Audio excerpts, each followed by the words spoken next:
आज एक दिव्य मौका है, एक पावन मौका है जब हनुमान जयंती का अवसर है और ऐसे में आज दादा गुरु जी एक विशेष संदेश भी दे रहे हैं। गुरु जी, सबसे पहले तो आज बहुत बड़ा दिन है, बजरंगबली महाराज का आज जन्म उत्सव, प्रकटोत्सव है और आप एक अद्भुत संदेश भी दे रहे हैं।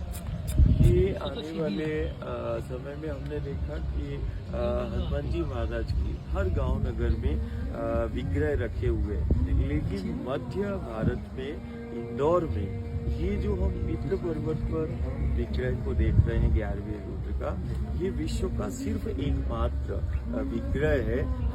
हम जानते हैं भगवान सत्य मारुति का प्रकटीकरण नर्मदा के तीरे हुआ और सबसे महत्वपूर्ण ये है कि 11वें रुद्र का सत्य मारुति का ये विराट स्वरूप पूरे विश्व में एकमात्र विग्रह है, मूर्ति है जो इंदौर में है। और कहीं ना कहीं कहते हैं कि जब गुरु कृपा होती है तो हनुमान जी महाराज तो प्रत्यक्ष देवता है इस कलिकाल के, और जिसमें सत्य मारुति के रूप में, जैसे हमने सुना कि सत्यनारायण भगवान, ऐसे 11वें रुद्र का भगवान सत्य मारुति है। सत्य मारुति का प्रकटीकरण पौराणिक ग्रंथों में बताया गया नर्मदा के तट और पट पर। 11वें रुद्र का ये जो विग्रह है दक्षिणेश्वर भगवान सत्य मारुति, ये विश्व का एकमात्र स्थान इंदौर में है जो प्रत्यक्ष अप्रत्यक्ष रूप से यहाँ पर 11वें रुद्र भगवान सत्य मारुति के रूप में प्रकट हुए हैं।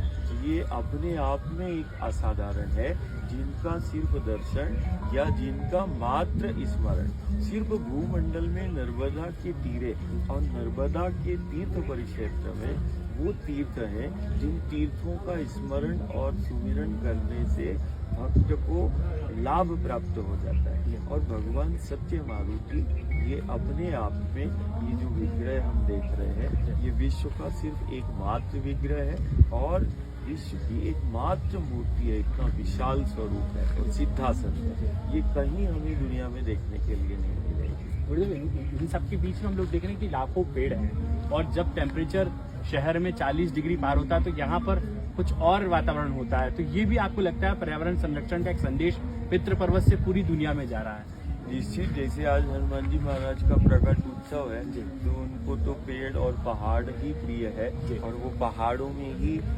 मिलते हैं। और पुराण और प्राचीन ग्रंथ भी कहते हैं कि उनका अधिकांश जो है स्थान पहाड़ों पर, जंगलों में, वनों में रहा है।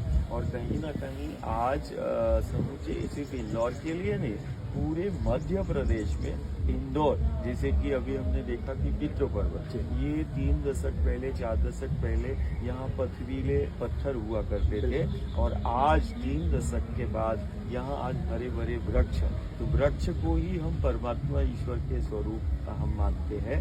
और आज कहीं ना कहीं पितृ पर्वत आज सारी दुनिया को प्रकृति प्रेम का, जीवन का जो है वो संदेश दे रही है। और कहीं ना कहीं इन प्रकृति पूजा और प्रकृति उपासना का जो हमारे सनातन संस्कृति का मूल है कि हम सगुण उपासना करते हैं। आज जैसे प्रकट उत्सव है तो एक आज हमें वो रामचरितमानस का एक दोहा याद आता है कि उसमें लिखा, प्रभु को सब चाहते हैं, राम जी को सब चाहते हैं, लेकिन प्रभु भी तो किसी को चाहते होंगे। तो रामचरितमानस में तुलसीदास जी ने लिख दिया कि सगुण उपासक परिहित निरत नीति दृढ़ नेम तेनर प्राण समान मम जिनके द्विजवत प्रेम।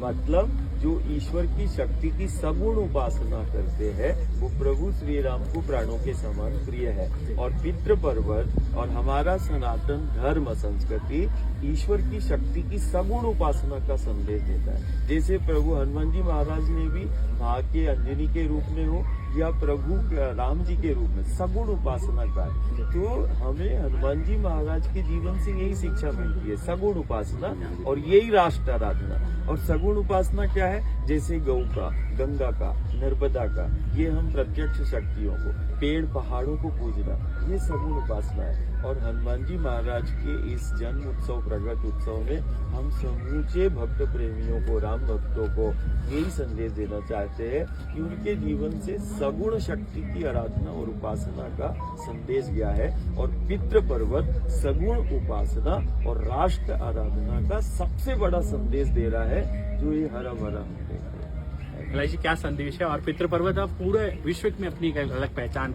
बना चुका है। परम पूज्य दादा गुरु जी ने बहुत विस्तार से बता दिया, जी, उसके बाद मुझे दोहराने की आवश्यकता नहीं। जी उन्होंने कहा कि प्रकृति स्वयं भगवान है, और एक बहुत बड़ी बात कही कि भगवान को सब चाहते हैं, पर भगवान किसको चाहते हैं? प्रकृति को चाहते हैं भगवान। और इसीलिए भगवान 14 साल प्रकृति के साथ रहे, वहाँ विद्या प्राप्त की, गुरुओं के दर्शन किए, वो विद्या प्राप्त की, वो शक्ति प्राप्त की जिसमें रावण जैसे उस समय के ब्रह्मांड में बहादुर व्यक्ति को मारने का श्रेय भगवान राम को मिला है। वो प्रकृति में रहने के कारण ये भविष्य भी है, प्रकृति से जो जुड़ेगा उसका भविष्य उज्जवल होगा। निश्चित रूप से। चलिए यहाँ पर आप देखें